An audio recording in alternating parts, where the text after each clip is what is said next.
Speaking personally, the Earl Russell. What follows is a selection made from Lord Russell's part in talks between himself on 11th and 12th of April 1961 at his house in North Wales. John Chandos speaks first. The scene of our talks was Lord Russell's study. The climate was mildly cool.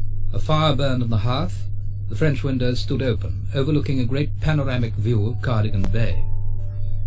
During the ensuing 2 days, climatic conditions varied from sunshine and blue skies to torrential rainfall, so that sometimes the background of sounds to our conversation were birdsong, the lowing of cattle, and the voices of my host's grandchildren at play in the garden. At other times, the gutters could be heard in flood above the veranda. At intervals, the sound of a railway train in motion and its warning whistle floated to us across the bay with uncanny clarity. Lord Russell began by talking of his early childhood, when he lived in the house of his paternal grandfather, Lord John Russell, the statesman who had perhaps averted a revolution and preserved the monarchy in early Victorian England by steering through Parliament the Great Reform Bill of 1832, 5 years before the accession to the throne of Queen Victoria. Well, I was only 6 years old when my grandfather died, and I didn't, of course, know very much, really, about him. I have recollections of him as a very, very kindly old man. I used sometimes to play about all round when he was in the room, and never once did he suggest that I should make less noise. Well, since I've become a grandfather myself, I consider that a merit. And I have a vision of him always reading Hansard. We had a large hall in the house, and the hall was entirely lined with bookshelves containing Hansard, and he was always reading Hansard, to my recollection. The relationship between my grandfather and Queen Victoria was not very happy. You see, my grandfather and Palmerston were both of them champions of Italian unity, and Italian unity involved Austria giving up territory, and Austria in those days was counted as part of Germany, and the Prince Consort, as a German, therefore, was against Italian unity, and consequently Queen Victoria was against it, and on this question they had some very acrimonious dealings with Queen Victoria. There's a story, I can't absolutely vouch for its truth, but there is a story that Queen Victoria said to him, "Lord John, do I understand that you think there are circumstances in which a subject may rightly resist the sovereign?" And my grandfather is said to have replied, "Speaking to a sovereign of the House of Hanover, I think I may say yes." Bertrand Russell began to reveal his tastes and talents at an early age. Encouraged by his brother, the second Earl Russell, he embarked upon what was to be a lifelong love affair with mathematics before the age of puberty. I remember them very well. Euclid was an intense delight to me. I was 11 years old, and I thought, this is lovely stuff. My brother was very pleased. I did the fifth proposition, which is called the Pons Asinorum, and I didn't find any difficulty about it at all, so he was awfully pleased. He was at Winchester and then at Balliol. He was sent down from Balliol, and I never discovered exactly why. It was said by Jowett to be because he had written an improper letter to a married woman, but I think it really was because he was too fond of Lionel Johnson. He was a poet, a young poet, and certainly my brother had a great affection for him. At the same time, my brother certainly had no aversion to women. There was a great deal that was really admirable in him. He was, you know, for a long time the only Labour peer.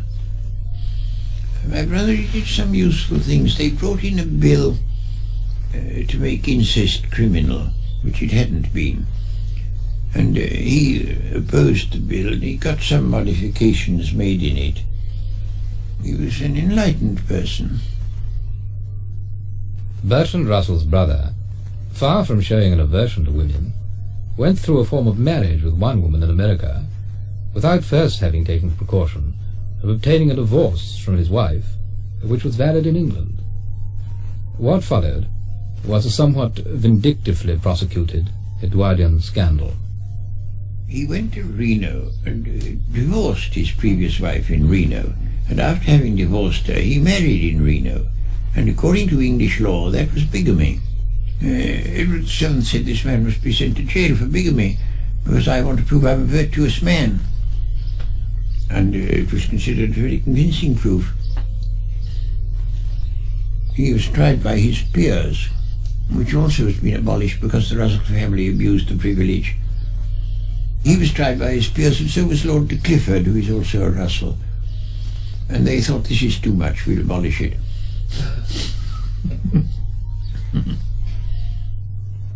I wasn't sent to school. I was educated by tutors, so I didn't have a conventional education. I think the conventional education at public schools was extremely narrow, because the essence of a public school education was to enable you to administer a world inhabited by savages or underlings of some kind, and it no doubt gave you the air of command that enabled you to put your thing through, but it didn't enable you to have the knowledge that would have made what you were trying to put through be right. Bertrand Russell spent his early childhood in the house of his paternal grandmother. We had a large house in Richmond Park, and we had 8 servants. There was my grandmother and her unmarried daughter, and my brother and me, and 8 servants to look after us. And so on the whole, the servants had a pretty easy time of it. They didn't have to work very hard, and everybody was contented and all went well. But it was, of course, very much more comfortable, and certainly the life of upper and middle class women is far less comfortable than it was then, far less. I think our maids had quite a good time, but a great many had a very bad time, and of course they were never allowed followers. The Russells were not what is called well-connected. They were the kind of people to whom the well-connected are connected. And so young Bertrand Russell had the opportunity, as a matter of course, of meeting everyone of official consequence in the country. There was, for example, the influential, controversial Master of Balliol, Benjamin Jowett. Benjamin Jowett, the Master of Balliol, was known to my parents, who didn't like him, and was known to my grandparents, who also had their reservations about him. They thought he was rather frivolous. Somebody asked him once, could you sign the 39 Articles? And he said, yes, if you'll give me a pen. And that rather shocked my grandparents. They thought it frivolous.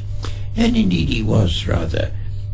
He used to tell undergraduates, he always talked in a very squeaky voice. He used to tell undergraduates, it's necessary to be pushing, but fatal to seem so. And the undergraduates all took this to heart. And that didn't seem very lofty either. Once, when I was adolescent, I suffered from adolescent melancholy, as is not uncommon at that period, and I believed it to be completely genuine, and I thought that I was all the time on the verge of suicide. I wasn't really, but that's what I thought I was. And I dreamt that I was on my deathbed, and Jowett was watching by my deathbed. And in my dream, I said to him in a very die-away sentimental voice, well, at any rate, there's one comfort. I shall soon be out of all this. And Jowett said, do you mean life? And I said, yes, I mean life. And Jowett said, when you're a little older, you won't talk that sort of nonsense. And I never talked that sort of nonsense again. But for Bertrand Russell, life really began at Cambridge in the 1890s. I found Cambridge quite delightful, unbelievably delightful. and I really began to live when I went up there. They don't live as comfortably while they are at Cambridge as they used to in my day. There'd be 2 people in a room, when in my day there would be only 1. And they're not allowed to have food in their rooms. They have to go to the hall for their food. Whereas in my day you could order anything you liked from the kitchens and have parties in your room, dinner or whatnot. Breakfast, except on Sundays, one generally had alone. The kitchen sent out a breakfast, but on Sundays we had a different plan. We always had a very late breakfast on Sunday, and very large. And we ate enormously, and then we went for a long, long walk in the country, came back just in time for dinner. And that was, I don't say everybody did that, but all my friends did. And that was Sunday ritual. Saturdays we stayed up very late, discussing, arguing, and walking up and down the cloisters and arguing. And those arguments were quite delightful. They had that sort of freshness of youth exploring the world that you can only get in youth. And we used to keep them up till any hour, and that's why we breakfasted so late on Sundays. The cleverer young men in my day, they mostly came from public schools. They knew perfectly well that down to the day of their death they were fairly secure financially. They would go into the civil service, or they would become dons or something or other like that, and their livelihood was safe and they didn't bother. And it gave them a sort of disinterestedness that you can't get in a more straightened atmosphere. The people that I knew best were not rebels. They were mostly in favor of all sorts of reforms, but they were not rebels. They were not outside. I belong to that old world, though I've been forced into becoming more or less of a rebel, but against my temperament and upbringing and so forth. It's not my instinctive line. The young men of my day were not temperamentally cynical. Some of them, of course, had cynical opinions, but I don't think they had cynical feelings. It's quite a different thing. They all felt here is a great tradition which has existed for a long time. Cambridge had a long tradition of great men, and they thought, well, after all, we're inheriting this, we're carrying it on, and they were part of history. But I should think that some of the things that were to me delightful when I was at Cambridge are probably no longer there, because I think that people are more professional, they're more occupied with their career, and less certain of whether they can make a good career. My friends and I did in fact spend an enormous amount of time on the acquisition of knowledge, but a great deal of it was knowledge that was not going to be useful in examinations, that we acquired because we liked it, and I should doubt whether there's time for that nowadays. But behind the combative energy there seems to have been a sense of isolation. Well, I did become a bit of a dandy because I was so very, very shy. And I thought, now if I'm absolutely faultlessly dressed, so that nobody can possibly find fault with me, I shall perhaps feel less shy. And I took to dressing as well as I could. I had a beautiful frock coat, and lovely socks, and a cane with a silver top, and all the sort of things that one should have. It didn't last very long, but for a year or two I had all that. One of the more interesting byproducts of academic privilege and leisure, and one that is wholly foreign to educational mass production, is the eccentric. In respect of eccentrics, Cambridge was at this time richly endowed. eccentrics, they're a natural result of security of tenure. Once you wear it on, there you were, and only something very extreme would get you turned out. And even things that you might think nowadays would be extreme. I knew a Don. He was a charming fellow. I liked him very much indeed. But he had one very peculiar mania. If anybody sneezed in his presence, he thought that person was making fun of him, and he then tried to murder that person. And he would put the poker in the fire, and when it was red hot he would run after the person who'd sneezed. But as he had a game leg, he could only move very slowly, and no harm came to anybody, and so nobody thought of doing anything about it. But it was quite an adventure going to tea with him. Sidgwick, yes, Sidgwick was one of my teachers of philosophy. He was a very, very high-minded man. He used to stutter, but he always stuttered in a way that was very effective. Some German was talking to him and said, "You English have no word for Gelehrte." And Sidgwick said, "Yes, we have. We call them prigs." Grandmother Barker was doing one of Gilbert Murray's translations of Euripides, and he came to Cambridge to find out what a Mycenaean hut was like. And he went first to Verrall, who was a very eminent classical scholar, and he said, what was a Mycenaean hut like? And Verrall said, "Nobody knows, but Jane Harrison will tell you." It was determined to make a new street, and in order to make this street, part of Jebb's garden had to be cut off. Jebb was a member of Parliament for Cambridge, for the university. Yes. And it was voted that part should be cut off, and Jebb didn't like it at all. However, he might just have endured that. Only it was decided the street should be called Sidgwick Avenue, and that was too much for Jebb. He couldn't bear it, and so there was great coolness between them. And Sidgwick was purported to have said of Jebb, "All the time that he can spare from the adornment of his person, he devotes to the neglect of his duties."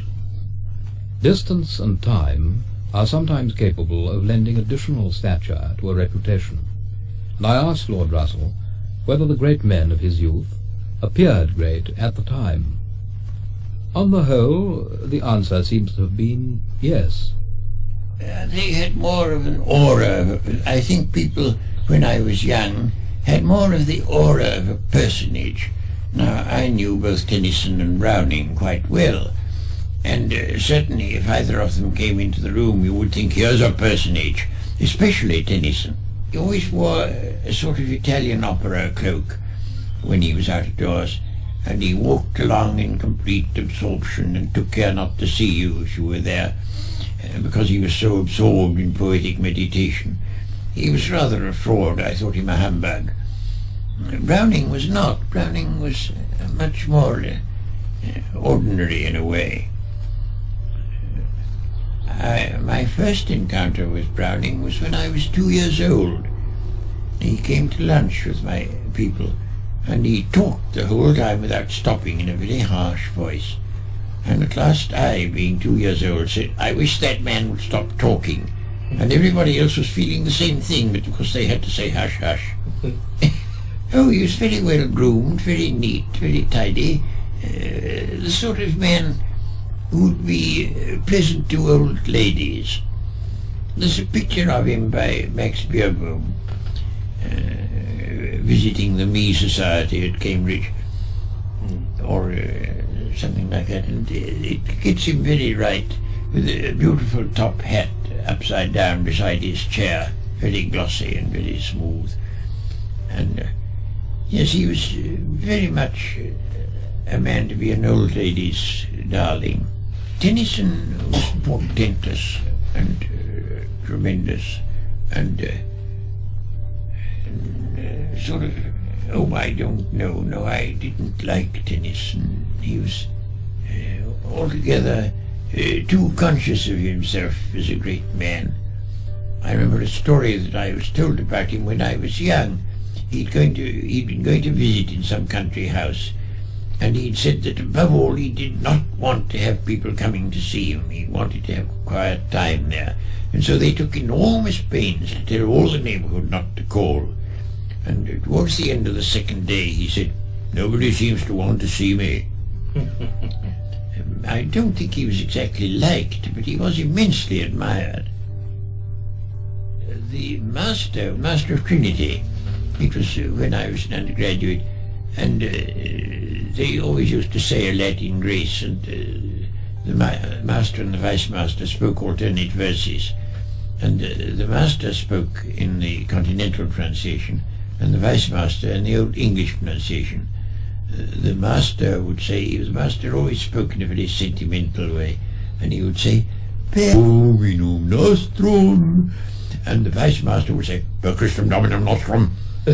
And the contrast was extraordinary. I don't know what they thought of each other. That was a secret locked in their bosoms. The vice master never was seen out of doors without his top hat. Once there was a fire at 3 in the morning, and sure enough he turned up in his topper.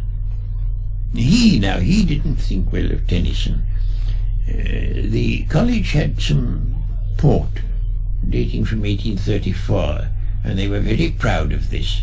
And when Tennyson came to visit and was to dine in Hall, they produced the 34 port in honour of Tennyson, and he put water in it. And after that the vice master never read a line of his verse. In old days, when you got a fellowship, you got it for life, and the result was that you never died. And when I came up, there was just one left of these life fellows. He was the senior fellow, and he'd got a fellowship when he was 22, and he'd never done a stroke of work since, never. And there he was. And when I came back to college 20 years later, there he was, still going strong and not looking a day older. He was the last survival of an older period. Gladstone's eye. And those who've never seen Gladstone's eye can't understand his place in history. It depended entirely upon a terrifying glance that he used to give people, and you wanted to sink through the earth. I had it in the most terrifying form, far worse than Arthur Balfour can ever have had it, because Mr. Gladstone came to stay with my people, and I was the only male, and after dinner, when the ladies retired, I was left tete-a-tete with Mr. Gladstone. I was only 17, and very, very shy, and it was far the worst experience of my life. Nothing since has terrified me. I was seared to terror forever. He said only one thing. He said, "This is very good port they've given me, but why have they given it me in a claret glass?" And I didn't know the answer. He was frightening beyond all belief. Now, I had a grandmother who was terrifying, in the sort of way that great ladies were in those days. Absolutely terrifying. And I'd seen her make footmen weep. And altogether she was quite frightful. And one day Mr. Gladstone was coming to tea, and she told us beforehand all she was going to say to Mr. Gladstone, telling him off about his Irish policy, which she didn't approve of. And I was there throughout the whole of his visit, and she was as mild and gentle as you could possibly be, and not one word did she say of what she told us she was going to say. It's one of the things about him. The people who knew him called him Mr. Gladstone, and the people who didn't know him called him Gladstone. But all of us who knew him always called him Mr. Gladstone. I remember that he first went into Parliament to uphold slavery. In 1832, when it was a question of slavery in Jamaica, his father owned a lot of slaves in Jamaica, and one of his purposes in going into Parliament was to preserve slavery in Jamaica. he enumerates all his purposes, and at the same time he can't quite persuade himself that he was justified in Sunday travelling in order to get into Parliament. There's a story of Parnell. One of his followers came up to him and wanted to make some move in the House, and Parnell turned to another man and said, "You know, he's not afraid of Gladstone. He thinks he can get the better of him." "I don't think that. I can't get the better of him." And that was Parnell.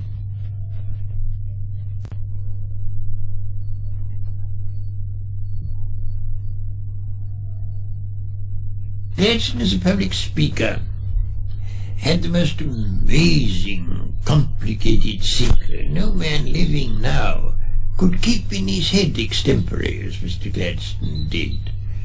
That's the story of the drunken man.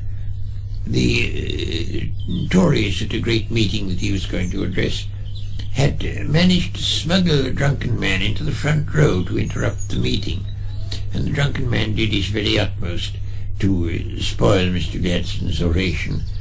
And at last Mr. Gladstone turned upon him and said, "May I request that gentleman, who has not once but repeatedly interrupted the flow of my observations, to extend to me that large measure of courtesy which, were I in his place and he in mine, I should undoubtedly extend to him."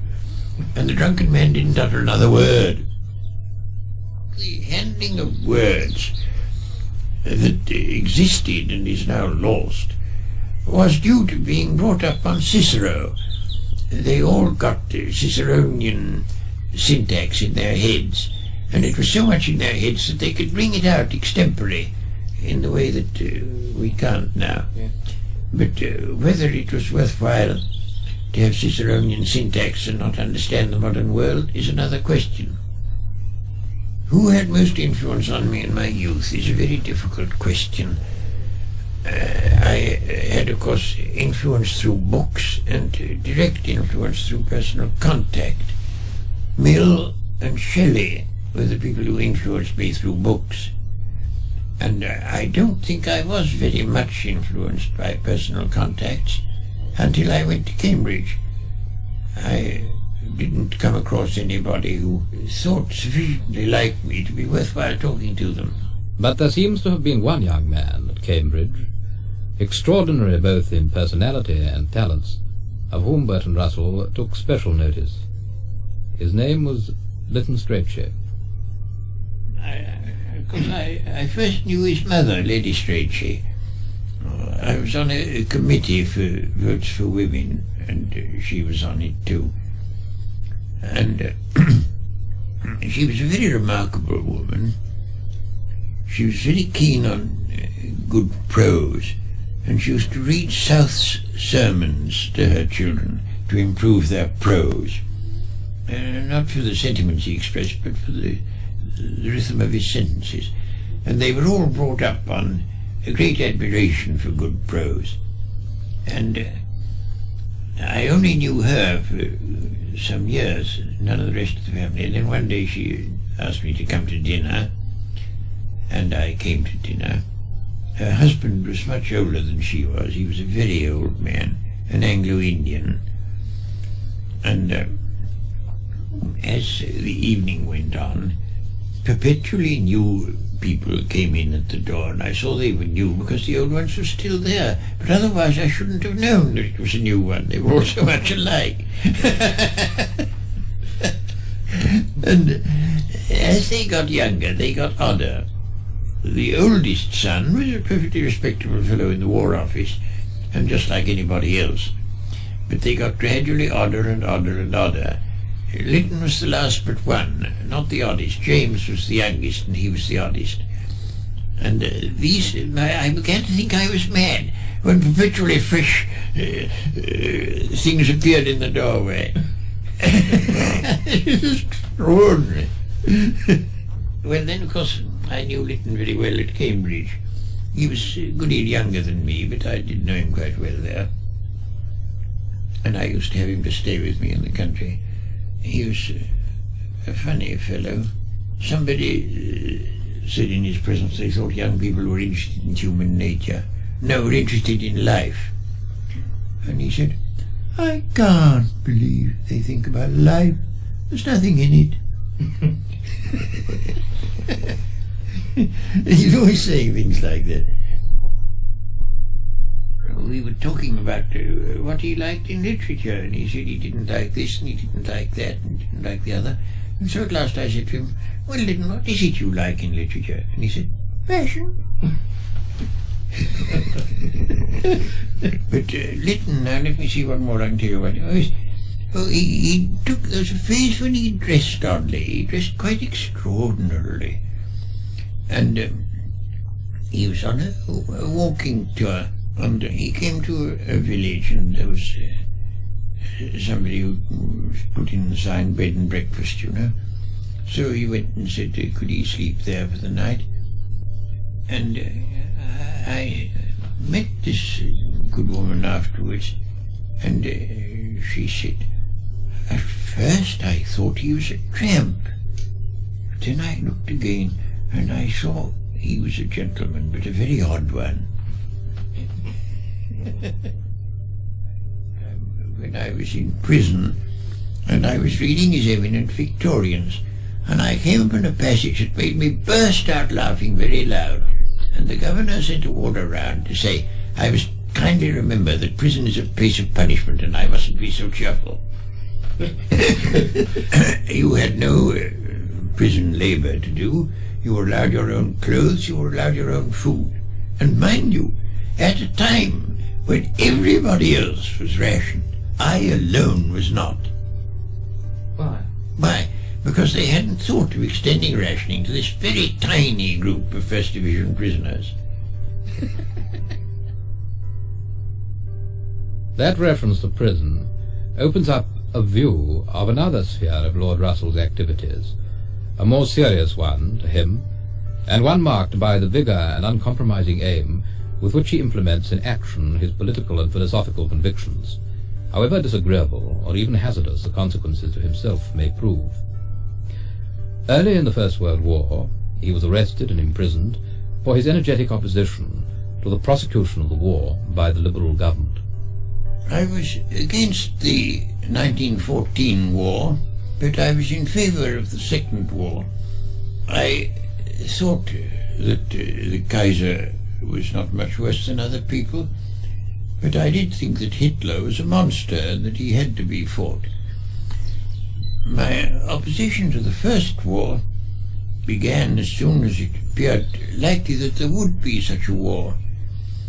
As soon as it appeared that we had the Entente with France with a view to fighting Germany, and Germany had an increasing navy with a view to fighting us, and there began to be a war situation somewhere about 1905, and I was very much against it. I thought the Liberals were less likely to go to war with Germany than the Conservatives, and on that ground I supported the Liberals. And then in 1914 it turned out that the secret cabal in the cabinet, without the knowledge of the rest of the cabinet, had been preparing war all the time, and that now war was unavoidable. And it was at that point that I abandoned the Liberal Party and became Labour, because I thought the Liberal Party was evidently no good. However, I was on quite friendly terms with a good many people in the Liberal government, including Asquith. My last friendly encounter with Asquith was the result of the most surprising incident in my whole life. I was walking on a hot summer's day in Oxfordshire, along the banks of a small river, and I got so warm that I thought I would go in and bathe, and I went in and bathed. The place seemed completely lonely, and I bathed without a costume. When I came out, who should I find standing on the bank but the Prime Minister? A great surprise to me. It was no occasion for dignity or for serious discussion of great political problems. I put on my clothes as quickly as I could, while he conversed in an amiable manner. and that was the last time that I had a friendly, comfortable relation with Mr. Asquith. Well, Asquith was, of course, he was a very clever man in the lawyer's type of cleverness. By which I mean that I don't think he was very good at finding out what was right, but he was very good at making out a case for whatever he wanted to make out a case for. Very good. He was a bit loose, no doubt, in his ways of going on. I remember the story of Lilla McCarthy, the actress, you know, dining at Downing Street, and he got a bit drunk, and he had to get up for something, and as he passed behind her, she being, of course, in evening dress, he kissed her on her bare skin, and she said, "Mr. Asquith, is that an insult, or is it homage to a great actress?" And he said, "It's homage." So then she was reconciled. And of course he was a much more tolerant man than Lloyd George. I couldn't do with Lloyd George. Oh, the First World War was a sheer power competition, and rather less disguised than it is now. The Germans wanted a navy that could be as good as the British Navy. The British government made a very great mistake. It invited the Kaiser to a naval review at Spithead, and it was hoped the Kaiser would think, these people are very powerful. But what the Kaiser did think was, I must have a navy as good as Grandmama's. And he set to work to get it. And that was the main cause of the First World War. I don't believe the First War need have taken place at all. And I find that is now the general view among historians. The general view is that it happened by mistake, and partly because everybody was in a hurry. The diplomats were trying to arrange some kind of compromise at the same time that the armies were mobilizing. And each side felt, we can't delay because of mobilization. And so the diplomats didn't get to look in properly. But I think if there'd been more time, the diplomats would have arrived at a compromise solution. I think the First Great War marked the beginning of an epoch of disaster. Whether that disaster is going to be utter and complete and leave the next period a far worse period, well, certainly than anything since the Mongols, a horrible period, which we're right in the middle of now, and I don't know whether we're going to be allowed to come out of it, or whether we're all going to be exterminated to please certain people's love of power. These words bring us to the threshold of a subject unavoidable today in any prolonged conversation with Lord Russell. Unavoidable because his attention is almost exclusively dedicated to it. The danger of the total extermination of human life by nuclear warfare, and the means by which this threat may be averted. My view is that the arguments for British neutrality are entirely convincing. In fact, I've said and I believe that if I could talk to Macmillan for a week, he would come round. Because I could then present the arguments, which I don't suppose he's ever heard, but I'm sure he hasn't.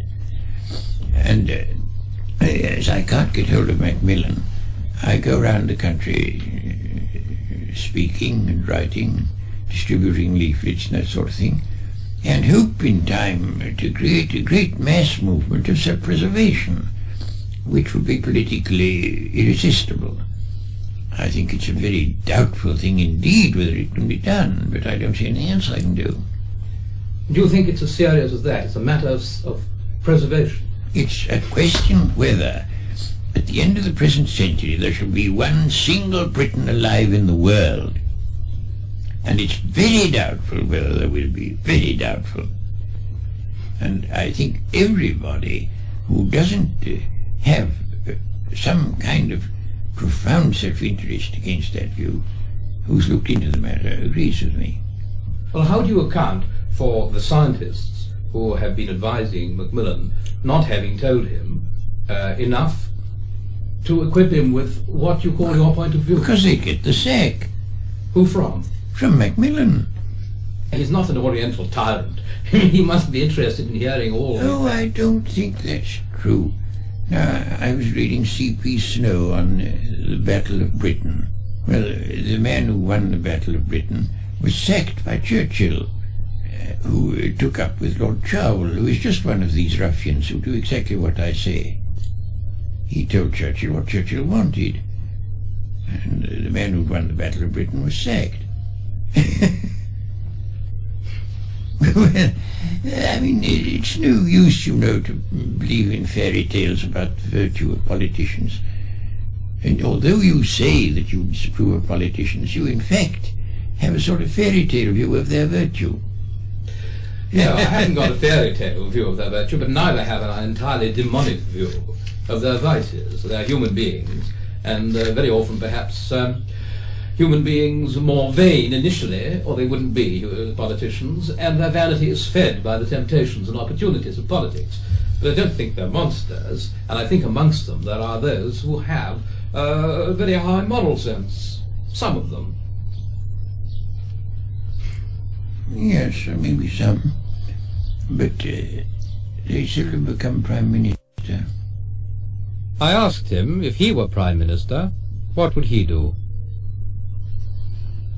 If I were Prime Minister tomorrow, I should get England out of NATO. I should make the Americans abandon their bases in Britain. I should have Britain have no independent nuclear weapons, and I should form a league of neutrals. Not, I think, all neutrals perhaps, but those who are more or less politically mature. There are several of them, Sweden and India, Switzerland, so on. They're quite politically mature. And I should get them, perhaps not formally, but in fact, together, to draw up what they would consider a fair and impartial scheme for general disarmament, and put this out. I think Khrushchev would support it, and America would wish to oppose it. But if Khrushchev and all the neutrals supported it, it would be very, very difficult for America to hold out. At the time of Camp David, it looked as if everything was going smoothly. And I think that the armament industry in America was afraid that the president was escaping from them. And they manufactured this incident in order to recapture the president. And he was a silly man. I mean, everybody agrees that Eisenhower was a silly man. How he ever got his place, I don't know. The answer to the difficulty that each side thinks only the other side ought to give way is that neutrals should be allowed to draw up schemes which they should offer to both sides, and that these schemes should be very carefully framed so as to give no net advantage to either party. And I think that if East and West come adequately to realize how awful a war would be, they may come to allow the neutrals to offer solutions, and I think there'd be a much better chance of their being accepted, because accepting a neutral proposal does not mean yielding to the other side, and I think it's only through neutrals that the deadlock will be solved. Now I've got to go and address a youth group at Birmingham on Saturday, and I shall say to these young men, now look here, I suppose you realize that if the great powers preserve their present policies, not one of you will be allowed to grow up to a natural span of life. I think unless the policies of the great powers are changed, it's unlikely that there will be human beings at the end of the present century. England can't play a useful part except as a neutral. You wouldn't believe how many Americans think that it would be better to have the human race obliterated than to have communist domination. And I have to admit that in a peaceable world, I think it's quite possible the communists might, by ordinary political propaganda, win control. It's quite possible. I don't on the whole think they would, but they very well might. But I think it would be better to have that than have nobody, because I think most of the faults of communists come from fear. And if they had no reason for fear, they would soon become much milder. Some of the so-called faults of the communists are Russian qualities rather than communist qualities. No, of course the communists are there. I've often said in print that if Russia was still Tsarist, the situation would be exactly what it is, not different one iota. There is no newspaper that agrees with me, as far as I know. No important newspaper agrees with me. They go with Gateskill. The Guardian is no good at all nowadays. You'll see a letter from me to the Guardian in that edition there, protesting against their leaders. Oh no, the Guardian's very bad. The Guardian is worse than the Times. The Times is fairly good, considering it is the Times. Yes. You see, a newspaper will print a very short letter from me. It won't print a long one. And in a short letter I can't set it out. And the newspapers are determined that the public shall not know what we stand for. I think it's all a respect for British prestige. They can't bear admitting how unimportant England is nowadays from a purely military point of view. That's their pride. I think we could still be important diplomatically and morally, but we're not important militarily. He spoke of how the movement for unilateral disarmament began.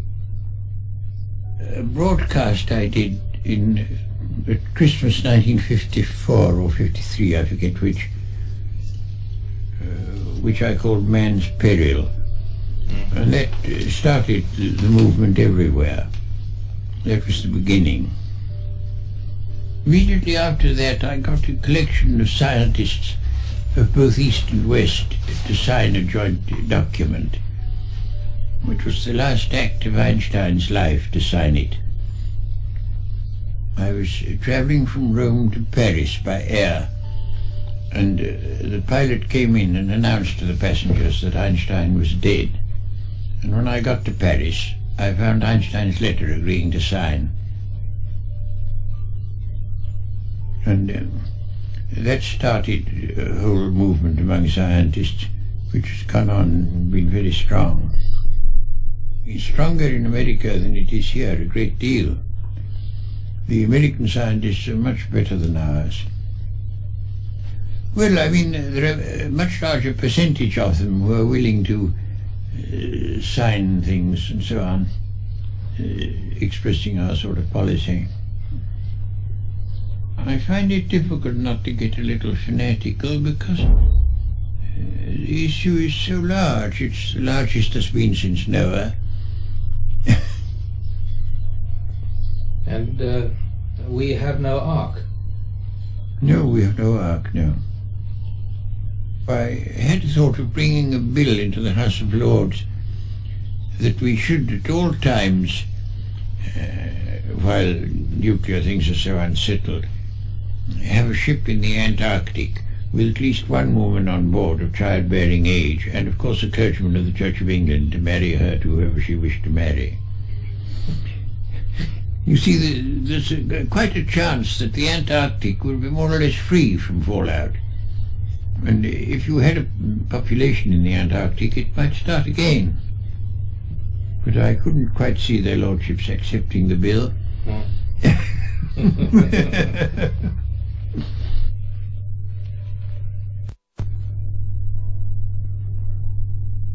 In England, Bertrand Russell's opinions and personality had proved inflammable. In America, they turned out to be explosive. Yes, I was in America when Bryan first stood for presidency, and I was there during the presidential election. The Republicans brought out a pamphlet headed "What I Know About Currency" by William Jennings Bryan, and you bought it and the pages were blank.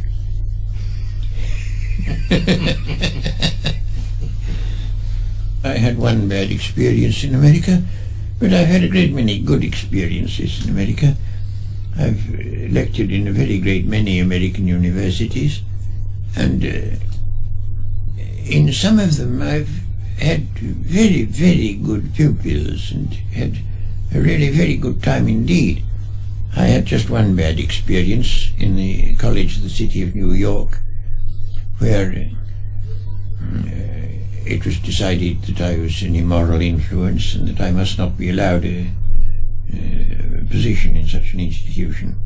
I'd written a book called Marriage and Morals, in which I advocated a certain very moderate degree of freedom, such as I think most civilized people would agree to. But there were a great many forces in New York that were not very civilized. They didn't like it. Well, it started with Bishop Manning denouncing me, and then the Catholic Church took it up, and professors and such defended me, but they didn't count. They got a woman who was a Roman Catholic and whose daughter had been going to go to the College of the City of New York to bring suit against the City of New York on the ground that her daughter would be exposed to immoral influences if I were allowed to teach there.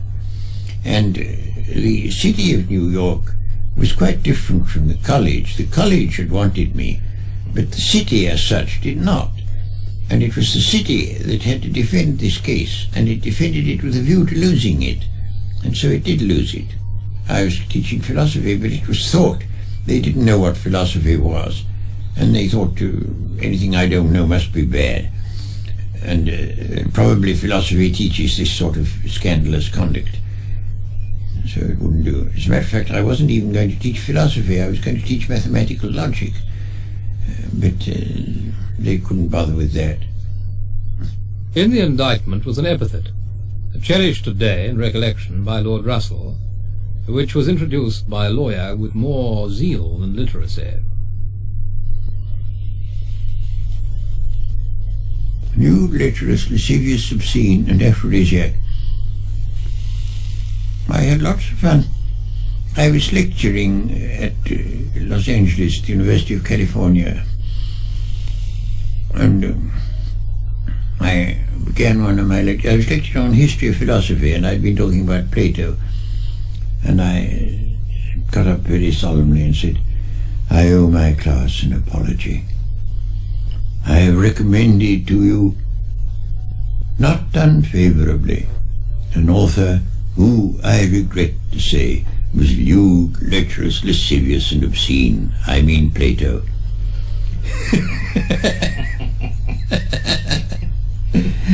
Because the things that Plato says about marriage and so forth are quite as bad as anything I've ever said. I said that one shouldn't be too hard on adultery, that I thought a husband or a wife in an otherwise happy marriage ought to be able to forgive an occasional infidelity. I said also that I thought some premarital experience was desirable. Now, it's a very interesting thing that all expert moralists, let's say all the people who really take a lot of fuss about morals, are quite obsessed by sex. I got a letter from an Anglican bishop, now dead, saying that every word in all my books was inspired by sexual lust. And he didn't know that I'd written on other subjects than sex, because sex was the only thing that interested him. He was intransigently unwilling to admit that there was any connection between Christ and organized Christianity, especially Catholicism. Well, they hadn't much to do with Christ. Now, Christ made two pronouncements on divorce, one of them pleasant and the other unpleasant, so the Church chose the unpleasant ones and ignored the other. In one pronouncement he says that there must be no divorce, in another he says there must be no divorce except for adultery. But the one where he says there should be none except for adultery is completely ignored by the Church. They just pretend it isn't there, because it doesn't cause so much pain. I don't object to tradition as such, I object to the Catholic tradition. It wasn't Catholics who gave you so much trouble in America, wasn't it? Yeah, but I objected to them long before that. No, I object to their attitude about birth control, their attitude about divorce, their attitude about sex generally, which comes out of St. Paul. It's all in St. Paul. And which I think is just morbid and causes a great deal of unhappiness, quite unnecessary unhappiness, both in those who obey the code and in those who don't. Notwithstanding the principles of sexual emancipation which Bertrand Russell preached and practiced at this time, his own earlier life at Cambridge as a young man had been orthodoxly innocent. I can't tell what it was like for the average run of undergraduates, but I think all the people that I knew well when I was an undergraduate were still virgin, and it didn't occur to them as a possibility to have any sexual relations with anyone while they were undergraduates. We were an extraordinarily moral lot. Extraordinary as compared to what happens nowadays. We were not censorious about it. There was one man who was not at all one of our group, but whom we knew, who did have sexual adventures, and we were all rather interested in him and thought, well, gay dog, and had a sort of kind of admiration for his adventurousness. But society itself was censorious. A man in any professional position couldn't have an open alliance with a woman who wasn't his wife. Oh no, it would have been quite impossible. And there was therefore among older people an immense deal more hypocrisy than there has to be now. There are two different reasons for being furious with a man who suggests any relaxation of sexual discipline. One is that you want to show that you have no need of any such relaxation. You've never sinned. Oh no, you're entirely guiltless. And the less guiltless you are, the more strongly you will feel that. That's one contingent. And the other contingent is that which is actuated by envy, and thinks, well, I've always been virtuous, but what a pity, and how I do envy these fellows who are not. Oh yes, there's a great change in regard to permanent relationships. There's altogether much less horror at the idea of a man and woman living openly together without being married. People will tolerate it much better than they used to. It was, of course, in one case pulled off successfully, and that was by George Eliot. But it was only because she was such a very distinguished writer that people put up with it. Otherwise they wouldn't have. No, I think it's an enormous change for the better. Quite enormous. I mean, take my own case. I've had 4 wives and 3 divorces. And in the Victorian time, that would have put me rather out of the running. But nowadays, although some people raise their eyebrows a bit, it doesn't much matter. I very much prefer the present relation of the sexes. I mean, I'm thinking now not of sex particularly, but of social intercourse. I mean, you can talk to a woman much as you would to a man. Whereas when I was young, you had a whole different vocabulary for talking to women. And it was a totally different thing. You would dream of saying a word of truth to a woman. It would be gross and impertinent and horrible. And just lied blankly. And it was essential to good manners that you should. And in all those ways, I mean, the relations of men and women are infinitely better than they were when I was young. And all in directions which I desired from the time when I was young. I married when I was 22, and my first wife was a Quaker. She was still a believing Quaker when I married her, but it dropped off after 3 months. And but I mean, I taught her to use gross words, and she quite accepted it. I mean, I had all the sort of views about that sort of thing that nowadays would be commonplace, but I already had them then. And I got her to adopt more, and we lived quite happily. When I was young, most respectable married couples never saw each other naked. And I thought this was dreadful. We saw each other naked whenever we wanted to. And I had a very, very powerful impulse to sexual freedom from the moment of puberty. I remember when I first grasped the facts of sex and marriage and so forth, I thought at once, oh, of course marriage is just a superstition. There ought to be free love. It seemed to me obvious then. It didn't seem quite so obvious after a bit. And in those ways the world is much, much nicer than it was. Much. People accept it now that you may have a casual affair with a woman with no deep feeling involved on either side. Whereas in those days, if you went outside marriage, it could only be for the most intense and profound and lifelong passion. Nothing else would excuse it. Although there must have been a lot of secret promiscuity. Oh, there was a great deal of that, yes.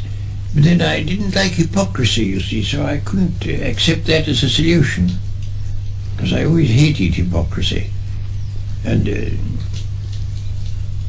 I was thought to be a very immoral man, but only because I didn't attempt to conceal my lapses. In other respects, I didn't differ from anybody else. But I hated hypocrisy. I thought it beastly. Challenging hypocrisy for the leadership of Lord Russell's personal distastes was cruelty, most of all when cruelty was used to support what seemed to him vanity or irrational superstition. Here are 3 consecutive illustrations. I found D.H. Lawrence perfectly intolerable. He was a fascist. Fascism hadn't yet been invented, but his wife was German, and he got it from her. It was already brooding in Germany. And he got a whole complete fascist outlook. There was to be an elite that was to have sole political power, and was to compel this and compel that, and altogether there was to be no sort of freedom anywhere. And of course he always imagined himself the dictator in this system. I mean, he would always say, you must do this, you must do that. And then he would say that one mustn't compromise with the evil forces.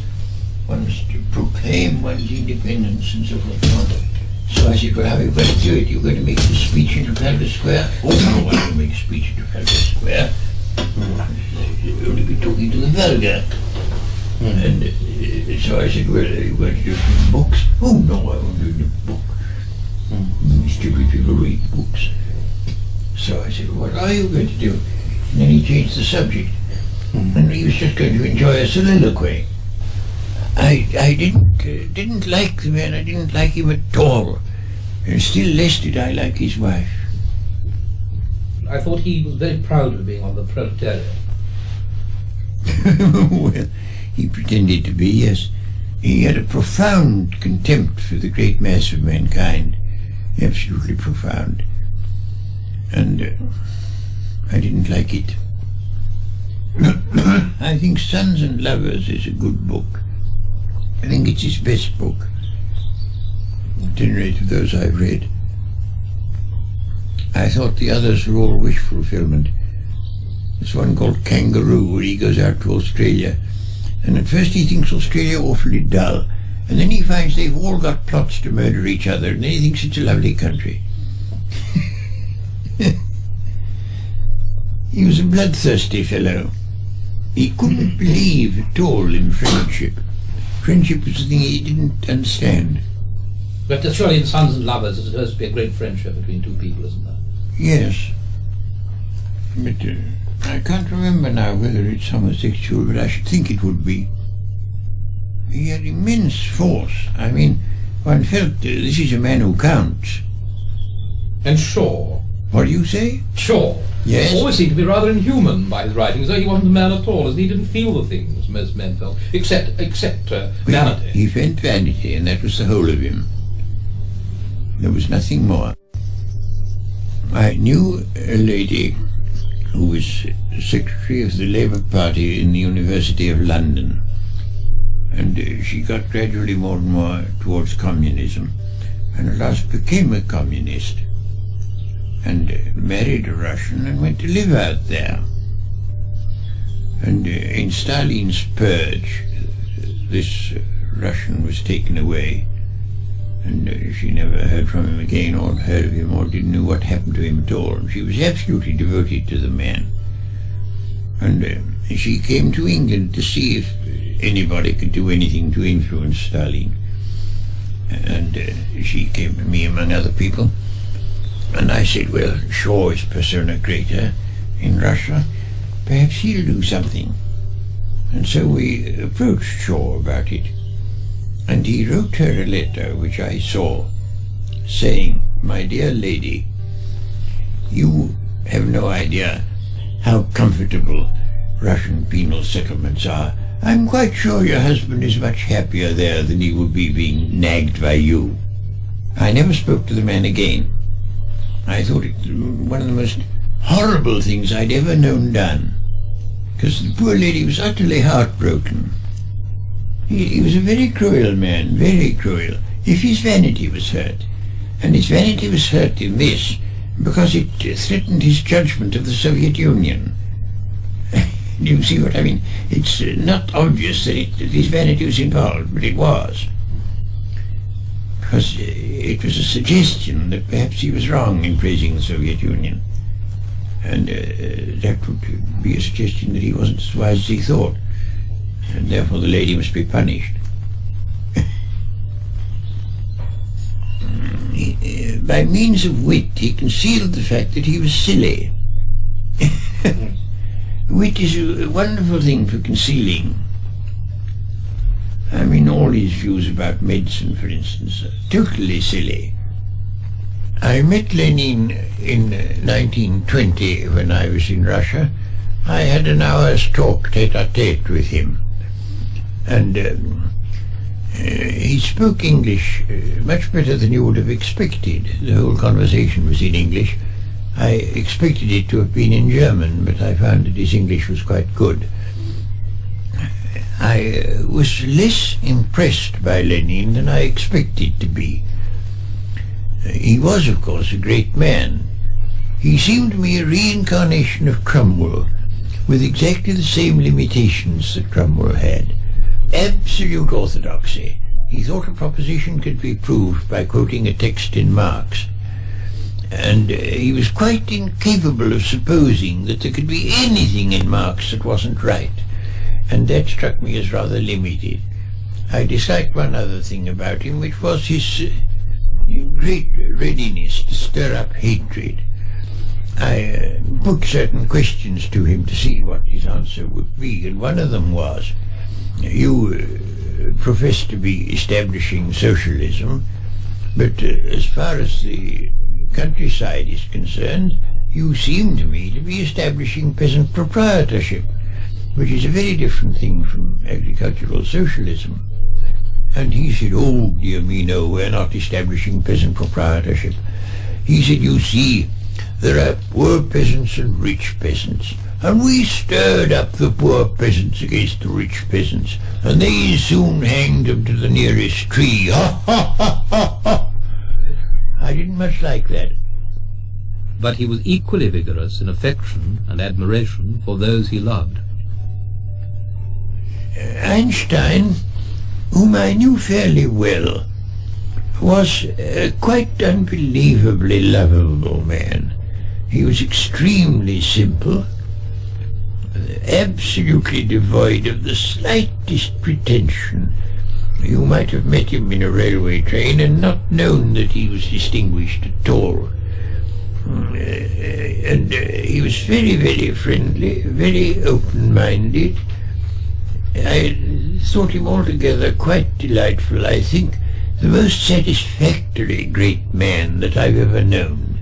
I couldn't have wished him different in any way. I loved Conrad.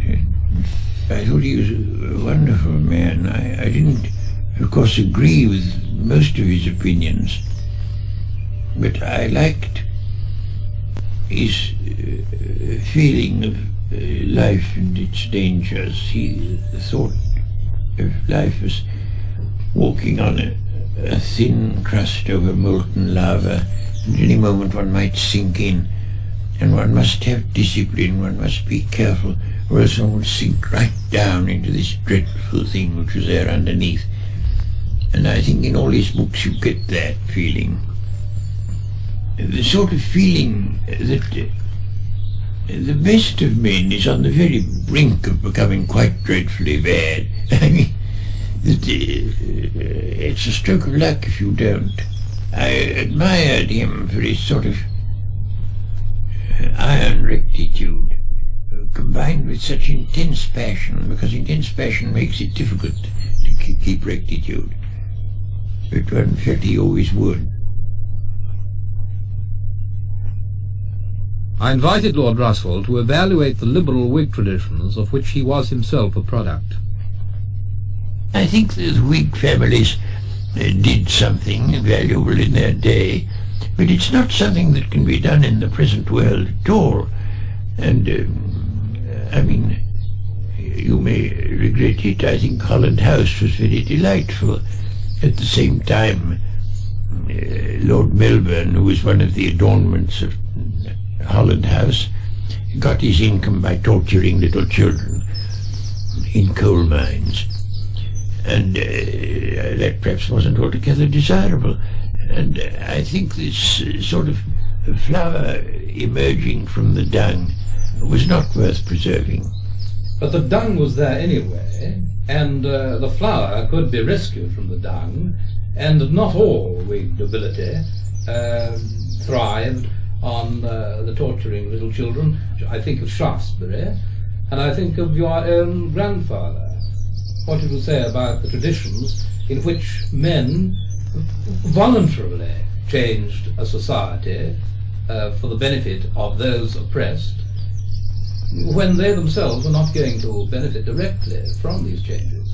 I think that there were very good men who did very good work in abolishing themselves, and I don't think they could have been so good if they hadn't been the product of a bad system.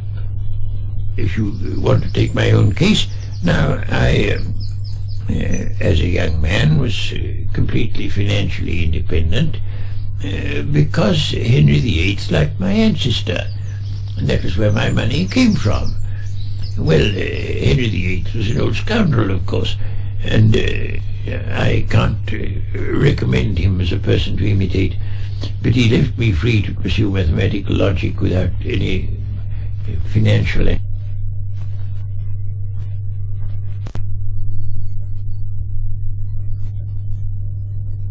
What sort of conditions cause a nation to produce great men? Now, I've always maintained that Shakespeare would never have written his stuff if it hadn't been for our defeating the Armada. I believe that the sort of sense of successful energy that we got from that was essential to the greatness of the Elizabethan age. That's very disputable, it's only a hypothesis. I don't think it's very easy to say, but it seems to me, looking over history, that countries which have been politically powerful and then cease to be, do lose culturally. People who might be culturally great cease to have the self-confidence that is necessary, because to do anything great you have to have enormous self-confidence. Well, I'll do this whatever people say, because everybody will say you're wrong. The man who thinks originally has at all times, I think in every country and in all ages, been exposed to persecution.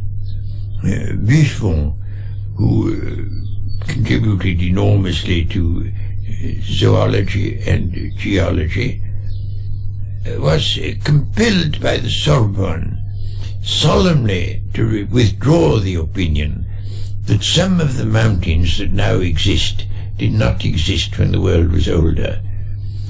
And Vesalius, who first dissected bodies for medical reasons, was sentenced to go on a pilgrimage to the Holy Land and lost his life through shipwreck on the way home.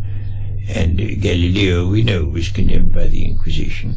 And in general, you may say that great innovators, for the most part, have suffered. Einstein, of course, had to leave Germany, and it's the fate of them, but they think it worthwhile. I think that liberty, in many of its forms, is almost bound to be less than it was in the 19th century or in the later parts of the 18th.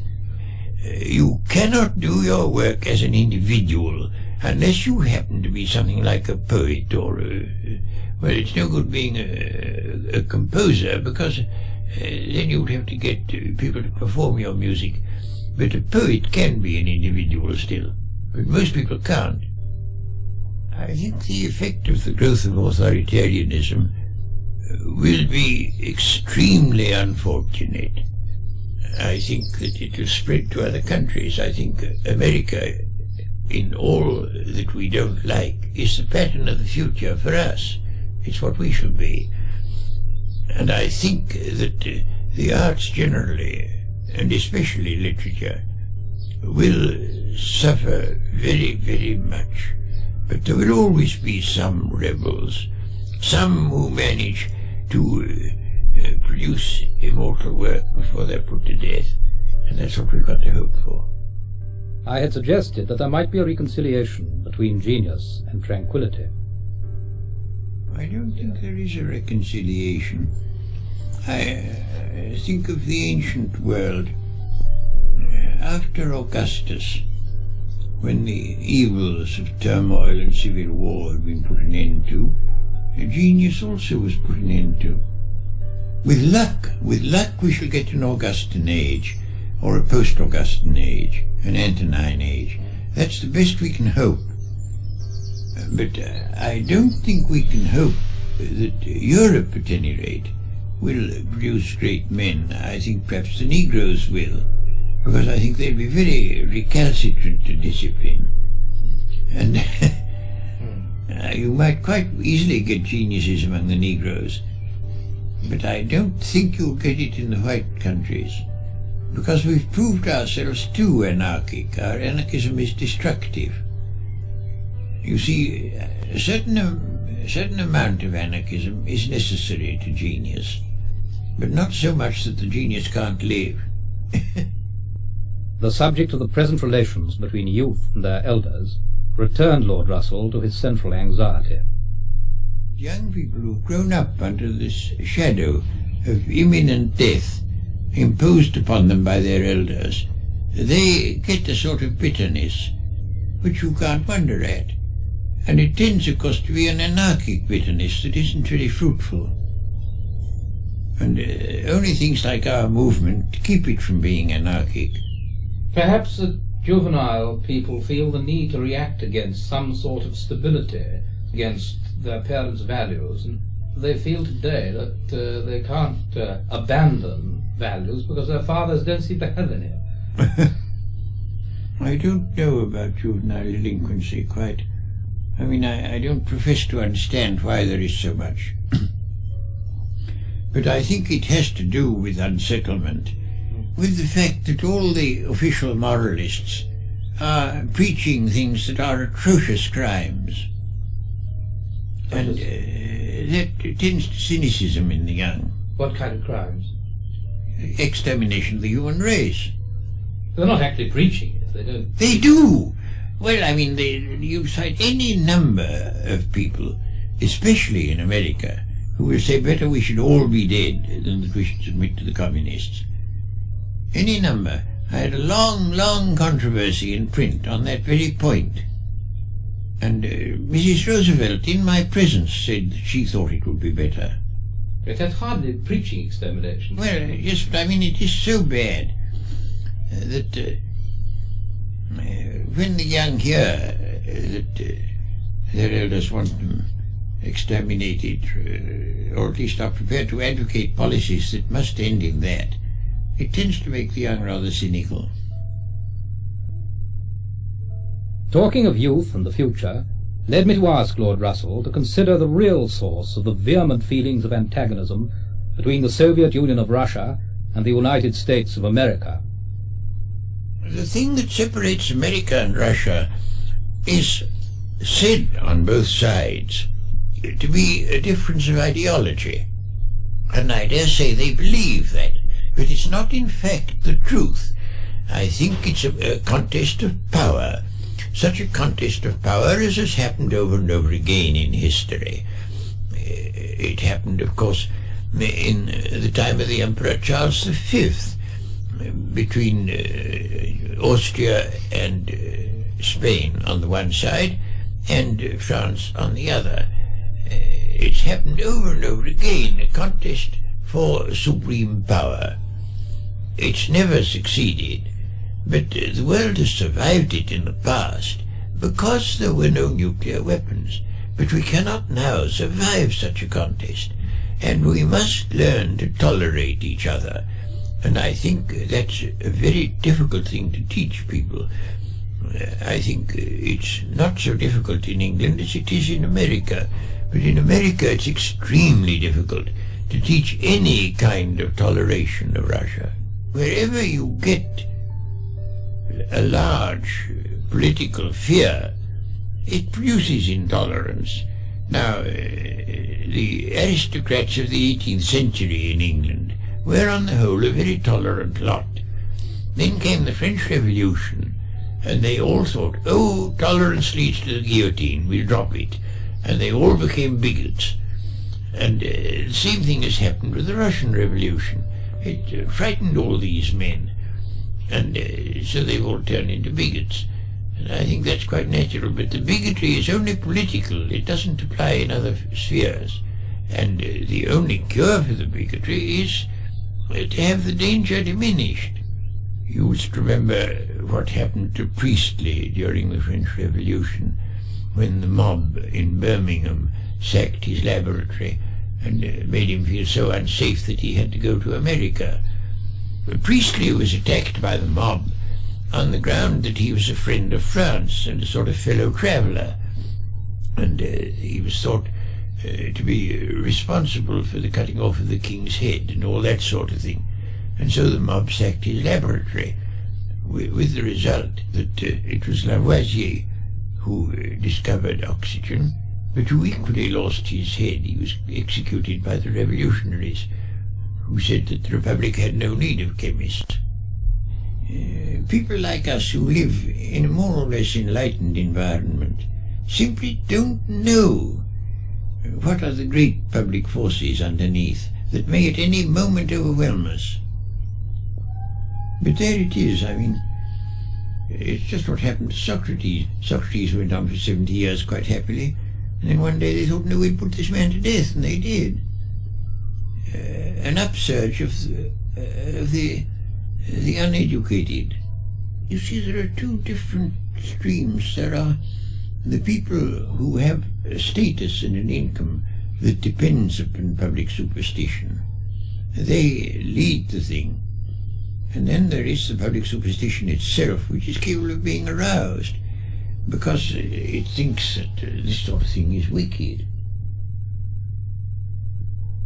On education, Lord Russell held as positive and unyielding opinions as on nuclear disarmament. Early segregation according to intellect.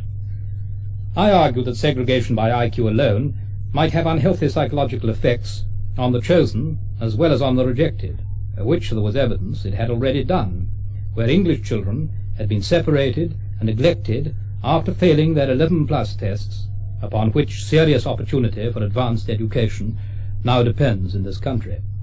But Lord Russell would have none of this. Now, in America, that is much worse than it is here. And any boy in America who ever reads anything except the comics has to do it on the sly.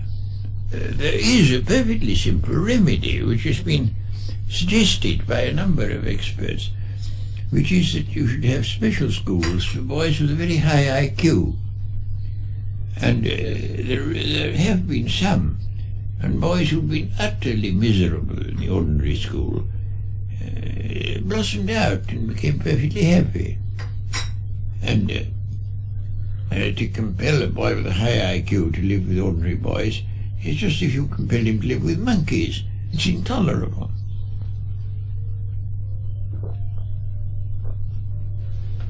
But they won't do it in America because they think it's undemocratic. It's undemocratic to admit that some people are cleverer than others, except, of course, as athletes or film stars. There it's allowed. My wife belongs to what you might call the American aristocracy. Her family went to America in 1640, and they've been rich and prosperous ever since. And she went to school as a girl with daughters of leading American people. But that, which in the time of Emerson and Lowell was still important, that now is politically negligible. The old aristocratic element doesn't count.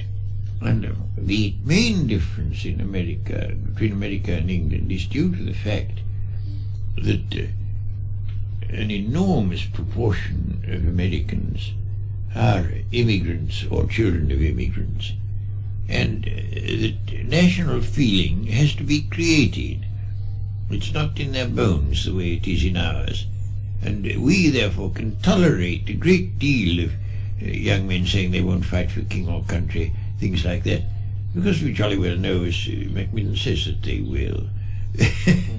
It's in our bones to be patriots. We can't help ourselves. But it's not in the bones of Americans. It's taught them at school. And in order to be taught, it has to be much more virulent than it needs to be with us. What do they put first in America? What in fact they put first, though not in words, is American power. They've taken over from us the imperialist mentality, which we've had to give up, because we thought it was more fun killing Germans than having an empire. Now, Nelson taught his midshipmen 3 precepts. You must speak the truth.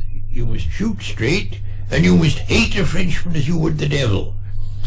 And that was because France and England were contesting for world hegemony.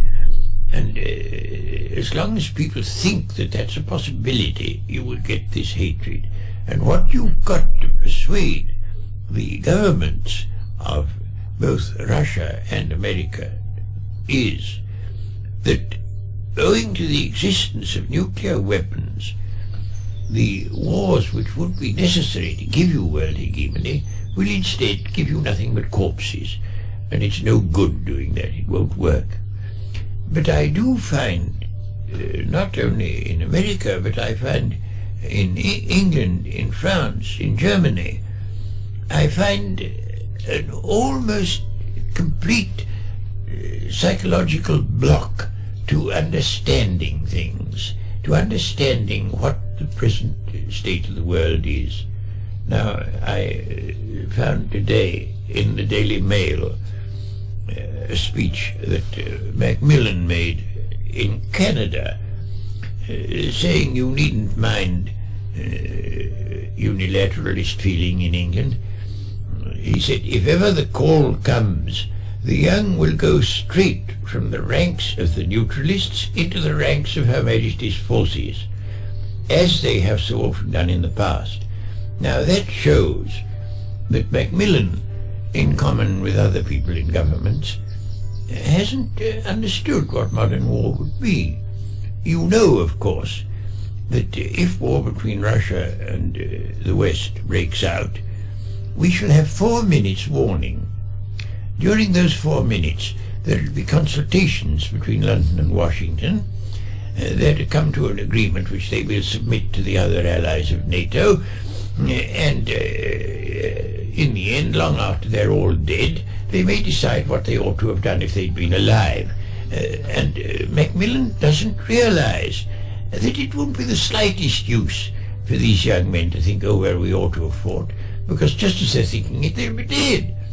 They're only going to have 4 minutes to think about it. You wouldn't believe the number of letters I get from America saying, I quite agree with all you say, but I don't know a single other person who does.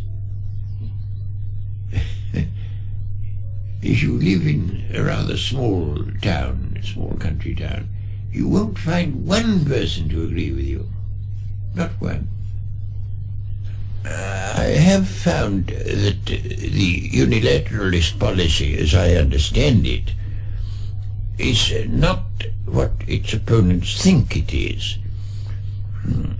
I conceive it as only a policy for Britain and perhaps for the other allies of the United States, but not for the United States itself. I should like to try to explain why I think that.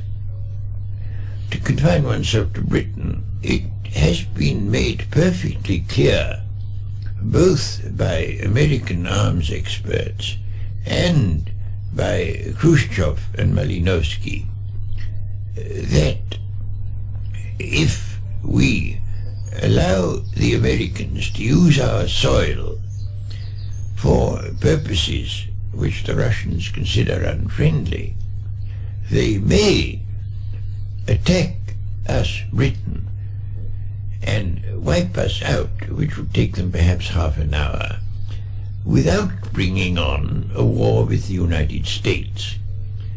And their motive for doing that, if they did it, would be that we allow the American forces to use our territory. I think there's no reason whatever to suppose that if we were neutral, the Russians would wantonly attack us. They haven't done so with any of the neutral powers, and I don't think they would. I think that as long as there are nuclear weapons in the world, no country in the world is safe. We are all exposed to obliteration within half an hour or at most an hour. But there are degrees of risk, and undoubtedly the allies of America run a greater risk than neutrals do, and that's one reason why I should like to see Britain not in NATO and not allowing its territory to be used by Americans. It's only one of the reasons. There are others. And I think that Britain can do a great deal more for the cause of nuclear disarmament and for the cause of world peace as a neutral and perhaps a leader of other neutrals in drawing up possible compromise schemes giving no net advantage to either East or West than can be done by our present policy. I don't hope for important goods from government. I think to that extent I agree with the anarchists. I think government is necessary, quite necessary, but it can only prevent evils and can't promote goods. If we pull through. I don't know whether we shall, but if we pull through, I think the world will be a better one than it ever has been before, because scientific technique is capable of conferring quite enormous benefits. I asked Lord Russell to classify his career and his main work. Oh, I don't know. How should I describe myself? I think it's very difficult to describe oneself, because after all it's a subject on which one's not quite impartial. But my principal work has been in logic, and logic, I think, is not really part of philosophy, it's part of mathematics. And as part of mathematics, I think it should continue and prosper. But as part of philosophy, no.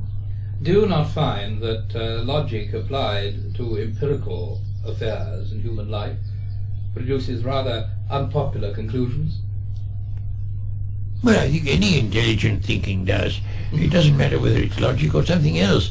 But, I mean, the populace in general doesn't like intelligence because it's apt to go against their prejudices. And of all prejudices and superstitions, the worst, the most insidious and malevolent, have always been, for Bertrand Russell, those arising from religious dogma. We had been talking of the role and influence of the Church, and I had been arguing that oppressive churchmen from popes downwards, engaged on worldly or short-sighted ambitions, were simply fallible men, and not necessarily discreditors of Christianity. An awful time. Reforming abbots sent to a monastery would be murdered by the other monks. It happened over and over again. It was a frightful business, reforming the Church. Well, the Church was merely an expression of the times and place. And without something, however imperfect, whatever little learning had survived would have just been obliterated in the 7th and 8th centuries. Well, the Church served a purpose, and that it served a purpose. And, of course, the Church didn't mean to serve that purpose. Gregory the Great, you remember, wrote a furious letter to a bishop because he heard the bishop was teaching grammar. And he said, "You mustn't teach grammar. It is impossible for the praise of Christ and Jupiter to exist in the same mouth." He said, "A report has reached us which we cannot mention without a blush, that thou expoundest grammar to certain friends." And that was Gregory the Great. You see, the whole attitude of the Christian towards God is based upon Oriental tyrannies, monarchies.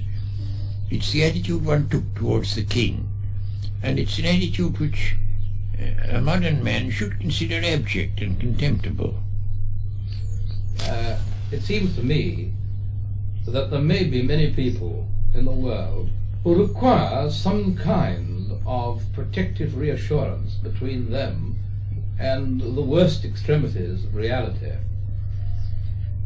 and who are simply not capable of facing reality, if it is as terrible as the removal of these assurances may make it appear to them, and that they are going to create their own superstitions. You don't give them some kind of protective superstition. I don't think that's true, because I think the Church at present is a very, very grave danger. The Church opposes birth control, and only by the worldwide adoption of birth control is there any chance for the human race. You have managed to live without religion. Do you feel that you've missed anything very important through that? Do you feel that would have been a great sacrifice, that walking without the prop of religion? I don't feel I've missed anything through not believing in religion. I think, on the contrary, that the religious people have missed a very great deal indeed. They've missed the kind of pride that stands upright and looks at the world and say, well, you can kill me, but anyway, here I am, I stand firm. And they've missed that, and I think that's a very, very valuable thing that a person should have. And I shouldn't like at all to go through life in a sort of creepy crawly way, full of terror and being bolstered up all the time, as if I were a fainting lady being kept from sprawling on the ground, because no human being whom I can respect needs the consolation of things that are untrue.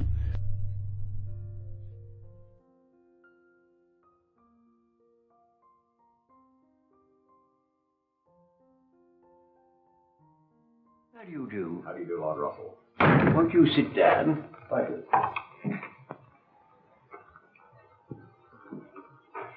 Now, what are we going to talk about? Well, Lord Russell, as you approach your 80th birthday, I think we'd like you to tell us what you think you have learned and what you think you will never learn in your career as a philosopher. Well, there are some things that I don't think I shall ever learn, and that indeed I hope I shall never learn. I don't wish to learn to change my hopes for the world. I'm prepared to change my beliefs about the state of the world, about what happens, but not about what I hope. About that I hope to remain constant. I think we might call the subject of our talk 80 years of changing beliefs and unchanging hopes. It's very difficult for anybody born since 1914 to realize how profoundly different the world is now from what it was when I was a child. The change has been almost unbelievable. I try as best I can, in spite of my years, to get used to living in a world of atom bombs, a world where ancient empires vanish like morning mist, where we have to accustom ourselves to Asiatic self-assertion, to the communist menace. The world is altogether so different from what it was when I was young that it's an extraordinarily difficult thing for an old man to live in such a world. I was born in 1872. My parents died when I was still an infant, and so I was brought up by my grandparents. Can you tell us something about your grandfather? Yes, I can tell you something about my grandfather. He was born in the early years of the French Revolution. He was a member of Parliament while Napoleon was still on the throne. In common with all the Whig followers of Fox, he thought English hostility to Napoleon was excessive, and he visited Napoleon in Elba. It was he who introduced the Reform Bill in 1832, which started England on the road towards democracy. He was Prime Minister during your Mexican War, during the revolutions of 1848. I remember him quite well, but as you can see, he belonged to an age that now seems rather remote. And the world where I was young was a solid world. a world where all kinds of things that have now disappeared were thought to be going to last forever. It didn't dawn on people that they would cease. English people certainly regarded English naval supremacy as a sort of law of nature. Britannia ruled the waves. It didn't occur to us that that might stop. Never thought. Even with Bismarck? Bismarck was regarded as a rascal and was thought of as a sort of uneducated farmer. But it was assumed that the influence of Goethe and Schiller would gradually bring Germany back to a more civilized point of view. And moreover, we thought of Germany as only a land power. Germany had at that time no navy. We weren't at all afraid of Germany. In fact, liberal opinion was more favorable to Germany than to France at that time. Bismarck himself compared Germany and England to an elephant and a whale, each formidable in its own element, but no danger to each other. And that was how we felt. So we were not afraid of Bismarck at all. It was thought that there was going to be ordered progress throughout the world. Gradually, every country was going to take to parliament. There was going to be a bicameral legislature and two parties, and it was all going to be exactly like England everywhere, all over the world. My grandmother used to laugh because one time she said to the Russian ambassador, "Perhaps someday you will have a parliament in Russia." And he said, "God forbid, my dear Lady Russell." Except for the first word, the Russian ambassador at the present day might give the same answer. But that was the assumption. It was all going to be orderly, all quite nice. The atmosphere, apart from politics, was one of Puritan piety, very great austerity. We always had family prayers at 8, and before family prayers I had to do half an hour's practice at the piano, which I hated. Although there were 8 servants in the house, the food was always of the utmost simplicity. And even of what there was, if there was anything at all nice, I wasn't allowed to have it, because it wasn't good for children to eat nice things. For instance, there would be rice pudding and apple tart. The grown-ups had the apple tart, and I had the rice pudding. And there was extreme austerity in all those ways. My grandmother, until she was over 70, would never sit in an armchair until after dinner. Never. It's almost gone out, that sort of austere living by well-to-do people, which in those days was very common. When did you get to Cambridge? Oh, I got to Cambridge when I was 18. And that, of course, was a new world to me completely. I, for the first time, met people who, when I said anything that I really thought, didn't think it absurd. I'd learnt at home to say almost nothing about what I really thought. People had a horror of philosophy which interested me. And they would say every time philosophy was mentioned, philosophy is summed up completely in these 2 questions. What is matter? Never mind. What is mind? No matter. And at about the 60th repetition of this remark, I ceased to be amused by it. When I got to Cambridge, it was a great comfort to me to find people who didn't regard philosophy as absurd. So that I was very, very happy when I first got to Cambridge. I quickly got to know a great many people who became my lifelong friends. Most of them, I'm sorry to say, are dead now, but those who are still alive are still my friends. You started with mathematics, didn't you? And then moved to philosophy? That is so, yes. I did 3 years mathematics and 1 year's philosophy at Cambridge. I had done only mathematics before going to Cambridge. What caused your interest in philosophy? Well, 2 things, 2 very different things caused my interest in philosophy. On the one hand, I wanted to understand the principles of mathematics. I observed that all the proofs of mathematical propositions that were taught me were obviously fallacious. They didn't really prove what they said they did. And I wanted to know whether there is any truth in the world that is known. And I thought if there is any, it's probably in mathematics. But it's not in mathematics as I was taught it. And so I tried to find out some truth there. The other thing that made me interested in philosophy was the hope that I might find some basis for religious belief. And did you find it? No, in the mathematical part of my hopes I was fairly satisfied. But in the other part, no, not at all. For a time I found a certain satisfaction in the Platonic eternal world of ideas, which has a sort of religious flavor and gave me a certain satisfaction. But then I came to the conclusion that that was nonsense, and I was left without any satisfaction to that set of my desires. It remained so.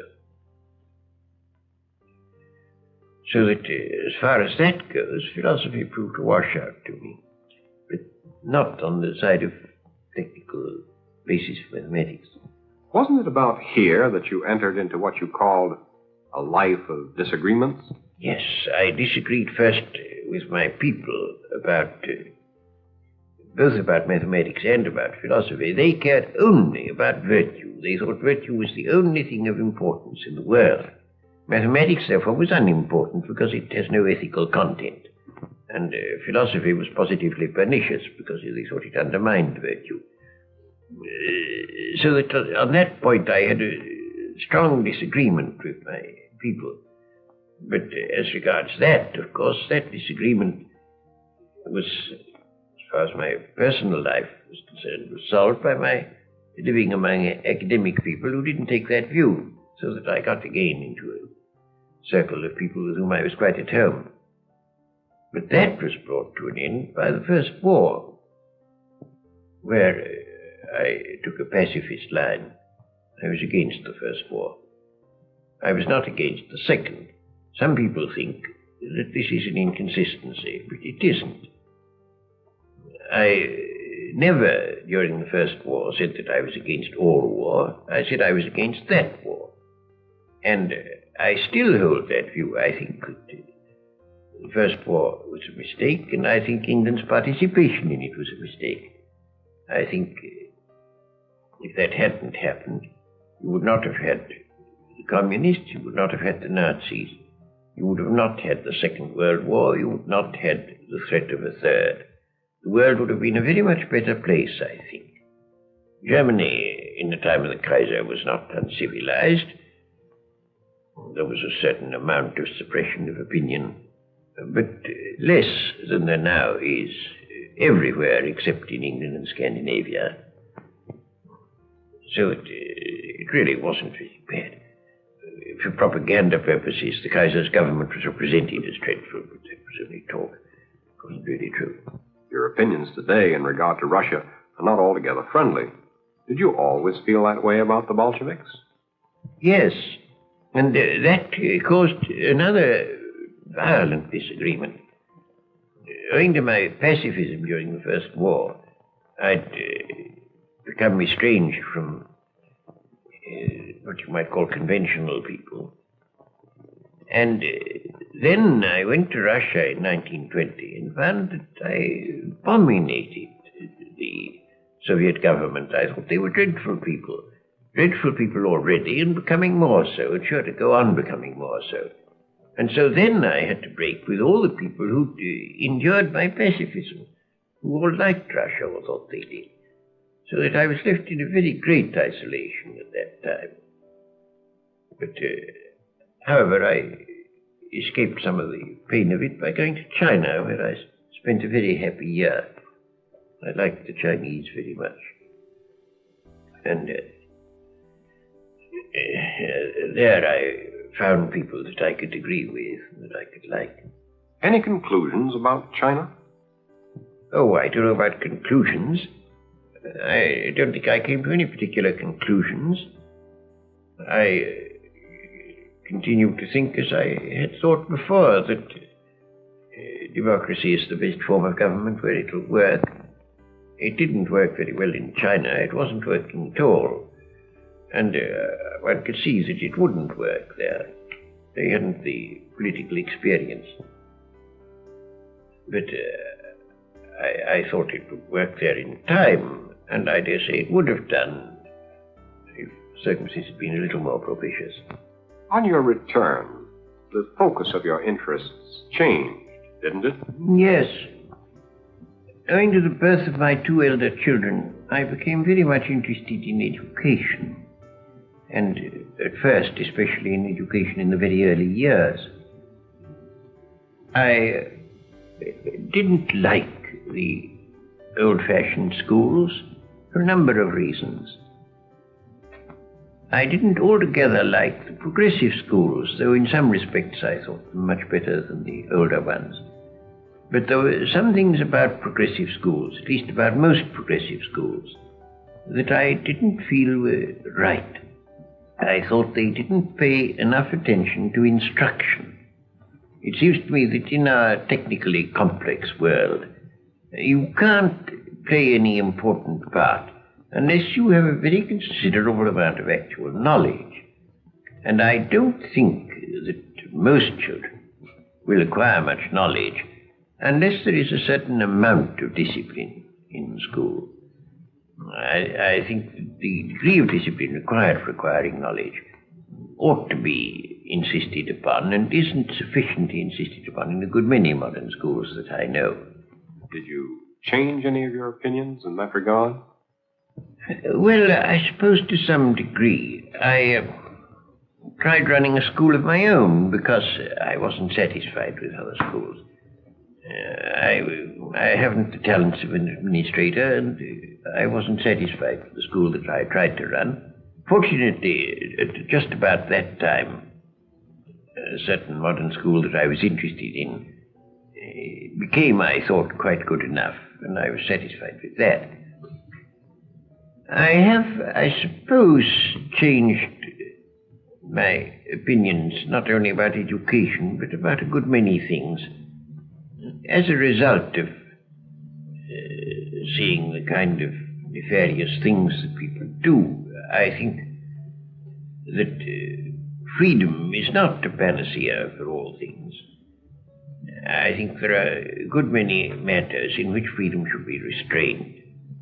Some of them things in which it's not sufficiently restrained at present. In the relations between nations, there ought to be less freedom than there is, I think. And to some degree this applies in modern education too. I think that some progressive schools certainly have more freedom than you ought to have. There are some freedoms that I think are desirable in education. Now, in the old-fashioned school, if a child uses a swear word, it's thought worse than if he commits an unkind action. And that seems to be absurd. I think clearly the unkind action matters more. And in that sort of way, I don't like the old-fashioned way. I also think that children should be free to explore the facts of life to a degree that they're not when they're brought up in an old-fashioned way. I think there should be free speech. There are a number of things that I like very much about modern education. But both in education and in other matters, I think that freedom must have very definite limitations where you come to things that are definitely harmful to other people, or things that prevent you yourself from being useful, such as lack of knowledge. So that there are those respects in which I suppose I should lay less stress on freedom than in former times. Do you still believe in the importance of abstract philosophy? Well, now that's a very difficult question. I have myself a passion for clarity and exactness and sharp outlines. For some reason that I've never understood, this makes people think that I have no passions, that I'm a cold fish. I don't know why, but it does cause people to think that. I don't myself think that's altogether just, so that's neither here nor there. But I do like clarity and exact thinking, and I believe that very important to mankind, because when you allow yourself to think inexactly, your prejudices, your bias, Your self-interest comes in ways you don't notice. And you do bad things without knowing that you're doing them. Self-deception is very easy. So that I do think clear thinking immensely important. But I don't think philosophy in the old-fashioned sense is quite the thing the world needs nowadays. I think the needs of the world are different from that. Well, just what you feel today's needs are. Well, of course, the needs depend on what a person's capacities are. But if I were now, at this moment, a young man, whether in England or in America, I should not take to philosophy. I should think there were other things better to take to. If I had the necessary capacity, I think I would be a physicist. If my capacities didn't run in that direction, I should think that history, psychology, mass psychology especially, theory of politics, things of that sort are much better worth working at than pure philosophy. And it's that sort of thing that I should take to if I were now young. Lord Russell, what do you think the world needs to reach a happier state? Well, I think there are three things that are needed if the world is to adapt itself to the Industrial Revolution. The troubles we are suffering now are essentially troubles due to adapting ourselves to a new phase of human life, namely the industrial phase. And I think three things are necessary if people are to live happily in the industrial phase. One of these is world government. The second is an approximate economic equality between different parts of the world. And the third is a nearly stationary population. I'd like to say a little about each of those. As to world government, the world government should be, of course, a federal government, leaving a very great deal of freedom to the individual national governments, and only those things controlled by the world government which are absolutely necessary for the avoidance of war. The most important and the most difficult of these is armed forces. All the important weapons of war will have to be in the hands of the international government and of it alone. When that happens, war will become practically impossible. And if war were impossible, mankind could go ahead. If war is not impossible, every advance in scientific technique means an advance in mass murder and is therefore undesirable. But if once world peace were achieved, it would be just the opposite. That's the first point. Now I come on to the question of approximate economic equality. As things stand at present, Western Europe, and still more the United States of America, have a high standard of life. On the whole, the great majority of mankind live fairly comfortably from a material point of view. Asia, on the other hand, lives in very, very great poverty. So does most of Africa. And the moment people are sufficiently educated to be aware of these facts, the inevitable result is a great development of envy in the poorer parts of the world. That envy is a cause of unrest and inevitably makes world peace precarious. There's only one way of dealing with it, which is to produce approximate economic equality, which of course is a long story, but it can be done. The third point about population is very vital indeed. The food supply of the world tends at present to diminish through the denudation of the soil. It tends, of course, also to increase through various technical advances. But those two about balance, so that on the whole the food produce of the world does not increase appreciably. Now that means that unless everybody is to be very poor, especially if you have economic equality, unless everybody is to be very poor, there must be not more people to be fed, not many more than there are now. And therefore you've got to get approximate economic equality, approximate equality of population, and approximately stationary population. Otherwise, those parts of the world where the population increases fast will want to go to war with those where it increases slowly. That brings us precisely to the problem of Asia and what part Asia will play in the immediate future. Well, Asia, first of all, has risen to the point of education, some Asians have, where it is not prepared any longer to be subservient to the white man. It hasn't noticed that Russians are white. If it had, it would take a different line. But it seems to think that Russians are yellow or black or some other color. And I think our propaganda ought to be mainly devoted to saying only Russians also are white. I believe that would be the effective propaganda to use in Asia. But I pass that point by. Asia clearly is going to claim equality with the white man. And it's perfectly futile, absolutely futile, for the white man to resist that claim. It will infallibly win, infallibly. And we ought, therefore, to concede it graciously at once before we're driven to it, to concede complete equality to Asia. But if Asia is not to overwhelm the rest of the world with a vast flood of population and poverty, Asia must live up to its responsibilities and must learn the sort of things we have learned in the West, which is how to maintain a roughly stationary population. And if they can't learn that, which I fully believe they can learn, and learn quickly, much more quickly than most people think, if they can't learn that, they will not have won their claim to equality.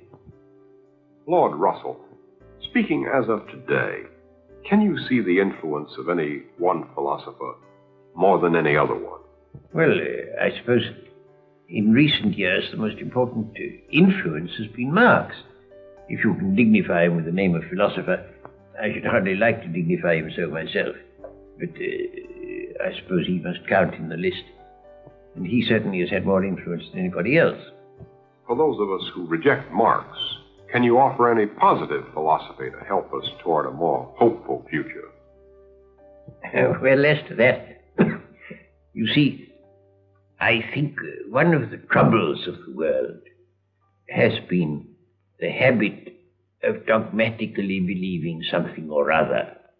And I think all these matters are full of doubt, and the rational man will not be too sure that he's right.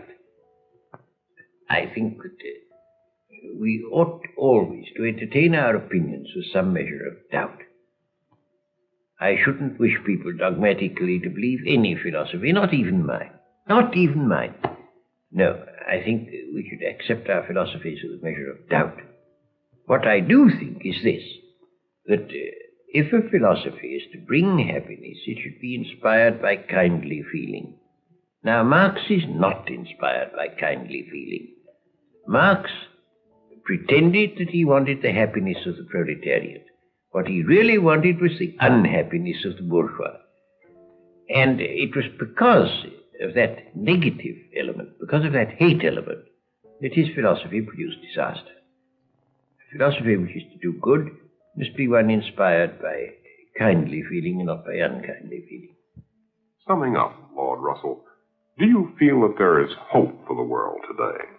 Well, I do. I feel it very strongly, but how far that is really a rational conviction and how far it's temperamental, I can't say. But I do most strongly feel that there is hope. There may be very dreadful times ahead of us. I dare say there are. But I still believe, I believe most firmly, that through whatever pain and suffering, mankind will emerge from these dreadful things and will emerge into some world that will be happier than any world that has existed in the past. I'm firmly persuaded of that. What I don't know is how long it will take.